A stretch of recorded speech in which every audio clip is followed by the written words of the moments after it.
So I was just laughing about this a minute ago when I was thinking about working with people. Do you ever are there people that you work with who just drain you? I mean, it's like they reach into your heart and they just suck all the energy out of you. I'm laughing because there's always people that suck our energy, isn't there, right? There's always someone that when we work with them, especially like if you mentor or coach people or parent people, they just suck all the energy out of you, And what I want to talk about here real quick is how to mentor other people or how to coach other people or how to raise a child, for example, who just they make you feel like you have to be something that you're not, right? In order to help them. What I want you to think about this, and I'm going to give you a great tip. And the reason why I'm talking about this is because, I've had this, throughout my whole professional career. I remember when I used to manage people in an office. And I'll just tell you a funny story about this. The industry that I used to work in was the apartment industry. And it was like 85% female. And every single office I ever worked in was always, like that, about 85% female and one, maybe or two guys, right? And again, that's not important except for this. There was this one time I got to work in an office because I always wanted to know what this would be like, where everyone in the office and the staff were all male. It was just a bunch of guys, right? We had in our little office, we had two salespeople, and we had we had three salespeople. We had an administrator, our manager, me, and then our guy who handled rent. Anyway, it was just there was six guys in this one office, and man, I have never been a part of more drama in my life. It was just, holy cow. I was like, wait a minute, guys, come on, man. Why are we always complaining that women are more dramatic? And what the heck is going on? Wow, it was like insane drama, massive competition for no reason. It wasn't even really that competitive of an environment. But it's almost like there are certain men in the office that just made it really uncomfortable. And what happened was we had one of the guys in our office was a salesperson, and he was super self-conscious, very insecure, and very intimidated, highly intelligent, right? And highly skilled. And he was constantly paranoid and worried that he was going to get fired.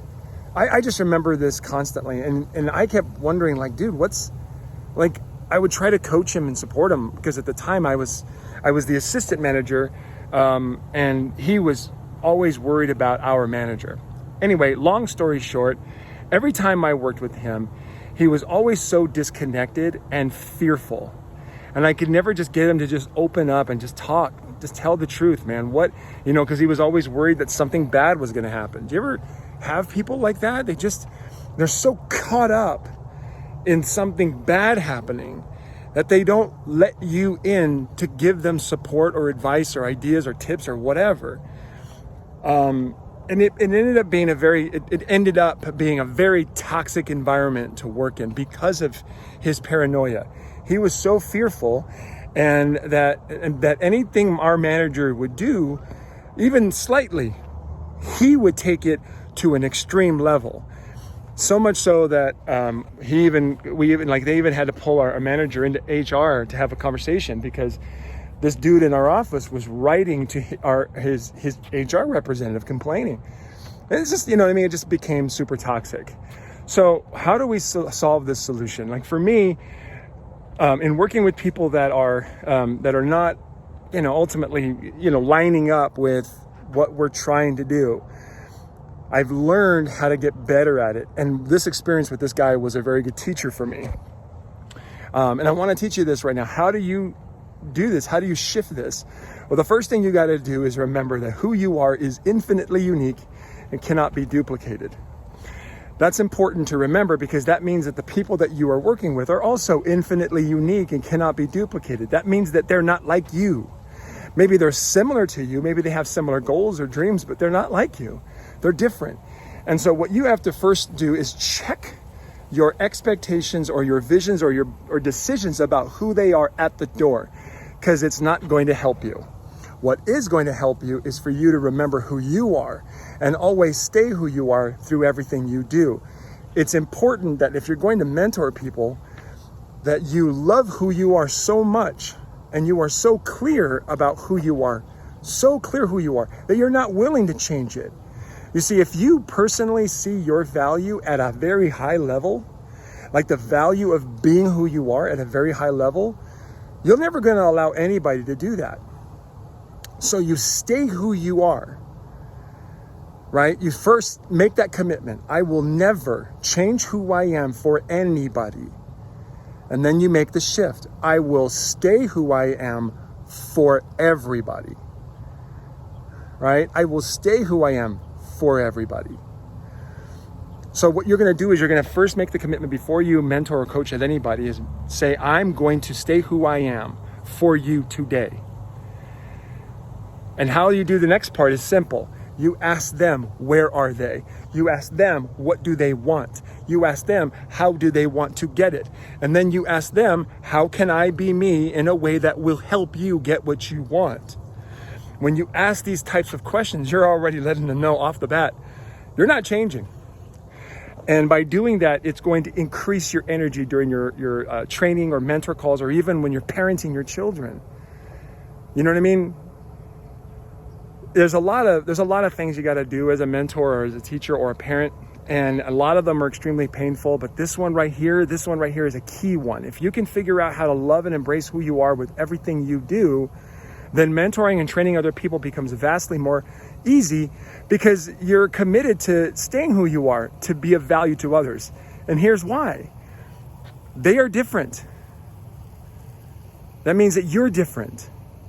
That means they're asking you to work with them because they want you.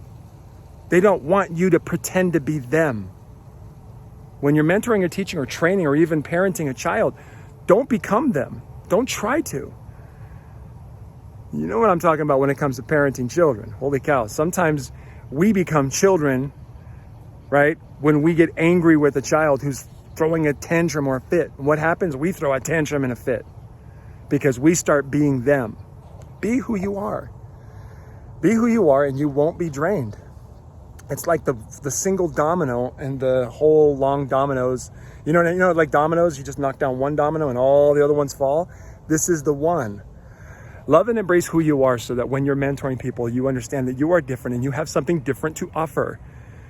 Ask them who they are, what they want, where they want to go, how they want to get there. Have them come up with all the answers. And then you ask, how can I be me in a way that'll help you get what you want? Now, the only way to do this, really, honestly, is to the only way that I know of is to get your strengths report.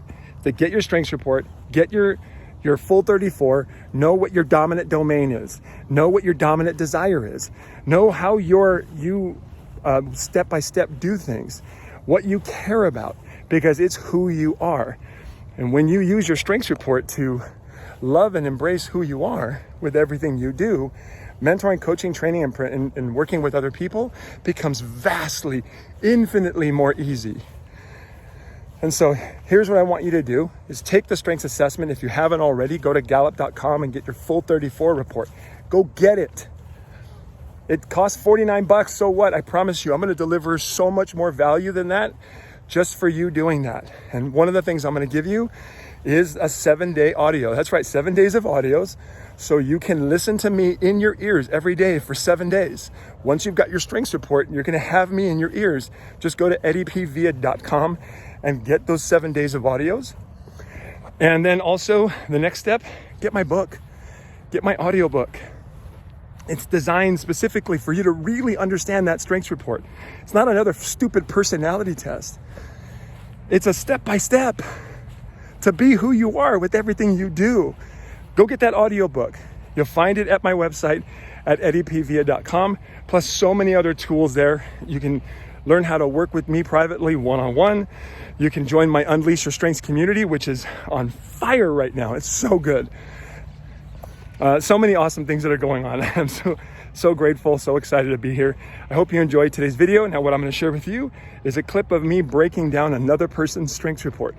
So enjoy so you can see other people's strengths reports and you can understand yours a little bit better. All right, we'll see you on the next video. Enjoy. Okay, there we go. So number one is strategic. Yay, me and this person have the same number one strength. Number two, individualization. And this is where you and I really split apart. Individualization. Okay, number three. Okay, connectedness. All right, cool. Learner. Okay, we are similar. Input. This person's way in their head. Is that right? Holy cow, is this person in their head? They love to think. This is a philosopher or something. Intellection.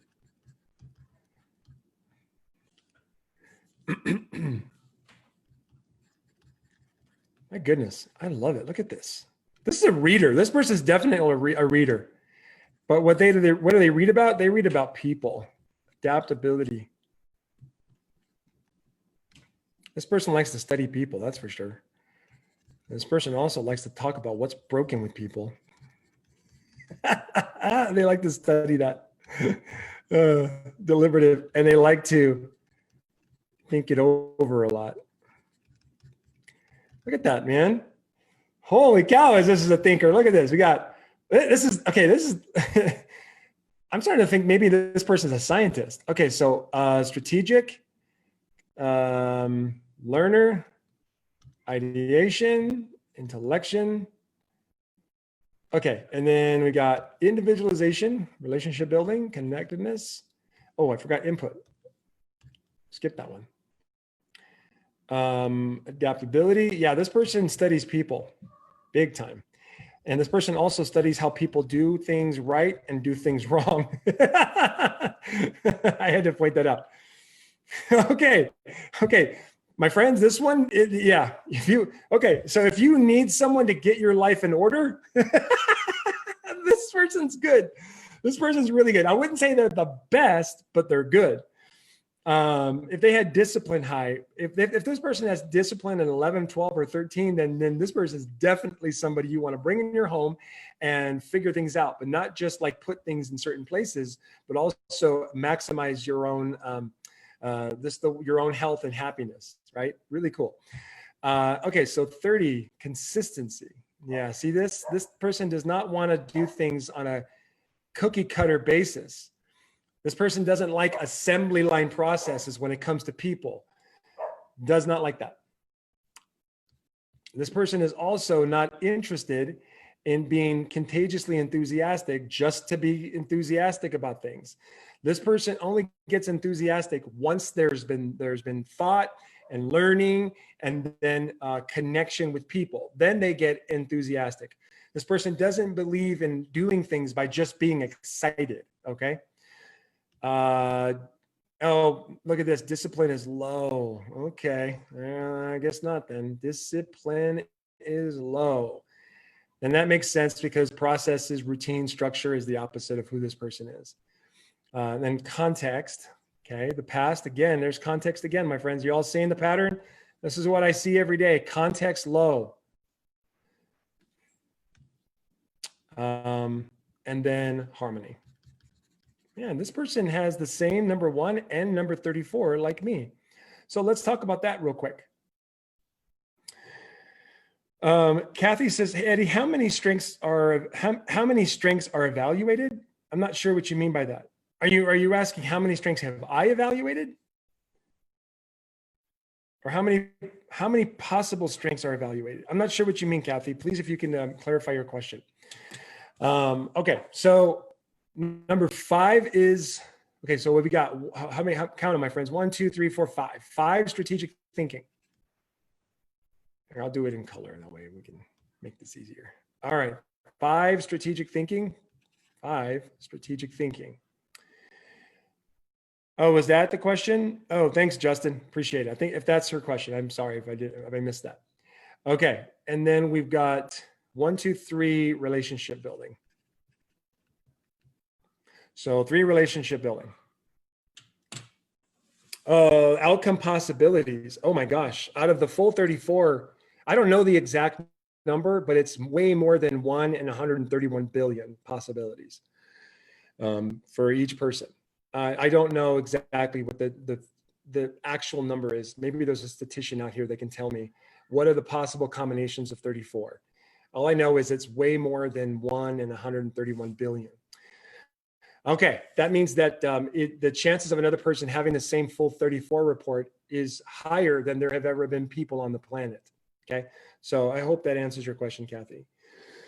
Okay, so where was I? There's similar combinations, but the placements of them it makes even if I took this strengths report and changed learner and input. Let me just help you understand something. If I were to change learner and input on this strengths assessment, if everything else was exactly the same, but learner was 5 and input was 4, that would change this person in just subtle ways that ultimately lead to total differences. Okay, and I'll give you an example. So this person would prefer to gather information for themselves first, and then whatever's left, they use it to help other people. If I were to replace input with learner, then they would gather information for other people first, and then what's left is they would put it for themselves.